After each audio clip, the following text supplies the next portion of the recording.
அடுத்து யூனுஸ்கர் கேட்குறாரு, தொழுகையில் நடு இருப்பில் அத்தஹியாத்தில் அமர மறந்து விட்டால் சஜிதா சஹு செய்தால் போதுமா, அல்லது 3ஆம் ரக்காத்தில் அமர்ந்து விட்டு 5 ரக்காத்தா தொழுது விட்டு சஜிதா சஹு செய்ய வேண்டுமா அப்படின்னு கேட்குறாரு. இதுக்கு புகாரில் 829வது ஹதீஸில் விளக்கம் இருக்குது. எப்படி இருக்குன்னு கேட்டால், ரசூல் ஸல்லல்லாஹு அலைஹி வஸல்லம் அவர்கள் சல்லா பிஹிமுல் லுஹர, அதாவது புகாரில் 829வது ஹதீஸில் வருகிறது, அண்ணன் நபி ஸல்லல்லாஹு அலைஹி வஸல்லம் சல்லா பிஹிமுல் லுஹர, மக்களுக்கு லுஹர் தொழுகை தொழுவிக்கிறாங்க. லுஹர் தொழுகைக்கு எத்தனை ரக்காத்து? 4 ரக்காத்து. அந்த 4 ரக்காத்தில் 2ஆம் ரக்காத்தில் என்ன செய்யணும்? உட்காரணும். இப்போ காம ஃபிர் ரக்காத்தைனில் ஊலையினி, முதல் 2 ரக்காத்து முடிஞ்ச உடனே லம் எஜ்லிஸ், உட்காராமல் எந்திரித்து விட்டார்கள். அத்தஹியாத்துக்கு இருப்பு இருக்கல, நீங்கள் கேட்ட மாதிரி.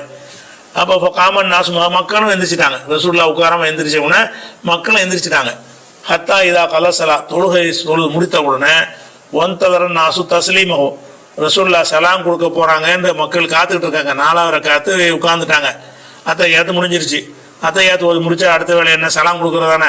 சலாம் கொடுப்பார்கள் என்று மக்கள் காத்து கொண்டிருந்த பொழுது கப்பர, தக்பீர் சொன்னார்கள். ஓஹோ ஜாலிசுன், உட்கார்ந்த நிலையிலேயே தக்பீர் சொன்னார்கள். சஜத சஜித தைனி, 2 சஜிதாக்களையும் செய்தார்கள். கபுலாயும் சல்லிம, சலாம் கொடுக்கறதுக்கு முன்னாடி 2 சஜிதாவை செய்துவிட்டு சும்மா சல்லம, பிறகு சலாம் கொடுத்தார்கள். அப்போ அந்த இருப்பு இருக்காமல் உட்கார்ந்து எந்திரிச்சிட்டாங்கன்னு சொன்னால் திருப்பி உட்கார தேவையில்லை. அப்படி நம்ம கண்டினியூ பண்ண வேண்டியதுதான்.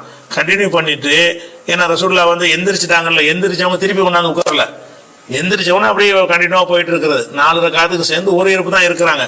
அந்த மறதியா விட்ட ஒரு காரணத்திற்காக என்ன செய்கிறாங்கன்னு கேட்டால், அத்தஹியாத்தெல்லாம் ஓதி முடிச்சுட்டு சலாம் கொடுக்கிற அளவுக்கு ஓதி முடித்த பிறகு அல்லாஹ் அக்பர் என்று சொல்லிவிட்டு 2 சஜிதா செய்துவிட்டு அப்புறம் சலாம் கொடுத்து தொழுகை முடித்தார்கள்னு 829வது ஹதீஸ் புகாரில் இருக்குது. இதுவே உங்களுடைய கேள்விக்கான ஒரு பதில்.